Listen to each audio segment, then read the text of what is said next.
So let's say we have something like this and we want to publish it, but we do not have a Microsoft account yet. You need to have a Microsoft Work account before you are even able to get any online feature or any online capability from Power BI. How do you get a Microsoft Work account? Go to your browser and search for Dynamic 365. So we're going to use the free trial approach.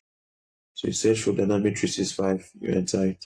When it loads up, you essentially click try for free. After you've clicked on the try for free, swipe down. You have to pick anyone. Anyone can work. Just gonna go with the first one and click on try for free. I actually want to enter an email to start our free trial. So I'm just going to quickly enter the same email I entered earlier, the same personal email I entered earlier. That was the work account. The best free trial experience. Now see underneath they're asking me that I can continue with my finbanc@gmail.com. To continue with it, I should click this link, the link. Now after you click the link, it will take you to different situation whereby I'm still going to click on enter that same email address. Now at this point, probably that tired of me. They will have to solve a puzzle before you get to the reason why they're tired of me and why they will get tired of you. So they'll just essentially just prompt you to create a work account and ask you for your details. And exactly they're asking me now. It's they're telling me I need to create a new account. So let's get you started. Continue as setup. Now I have to put in all my details. When they ask you if your company has a website, you say no.